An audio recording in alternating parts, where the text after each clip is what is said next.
มันกำลังก้างตะข่ายเนาะตบนกแขนนกแอนพี่น้องคนมาตอนนกแอนพี่น้องมึงดูนี่2 คนนี่ว้าบ่ธรรมดาผมเห็นไอ้บันหวยบันพุ่นแหละเพิ่นมาใกล้ได้เพิ่นนี่นะ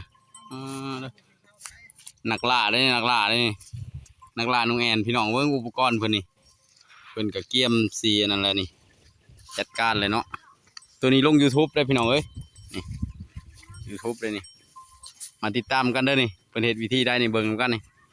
เฮ็ดได้นี่ล็อกแหลกข่อยก็บ่เป็นดอกข่อยเบิ่งเพิ่นซื่อ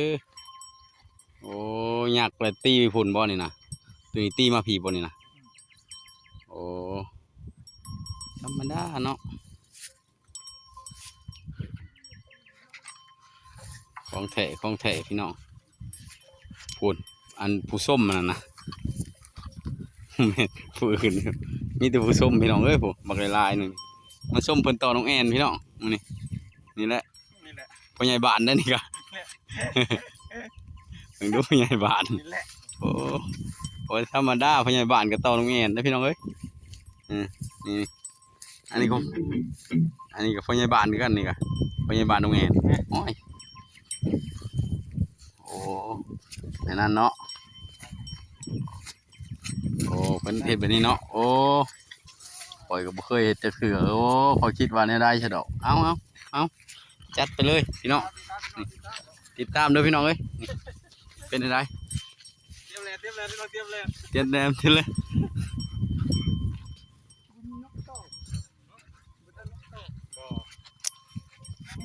เลี้ยงจนจ่อยเลยลูกต่อเบิ่งแน่เพิ่นกินนกแอนนี่จนตุ๋ยจนทุกคนพี่น้องเอ้ยบ่ได้ธรรมดาเพิ่นเฮ็ดผู้เพิ่นซักลักยังอีกน่ะโอ้เพิ่นอืดใส่อันนั้นตัวอืดบ่น่ะ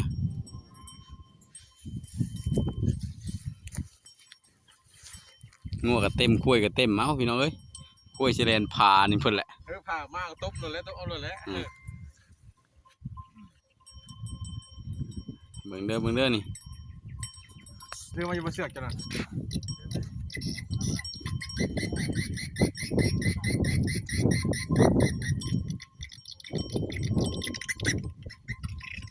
บ่ยากนกแอนวินวุ่นอยู่พี่น้องเอ้ยเบิ่งดูนี่เพิ่นกำลังต่อเนาะ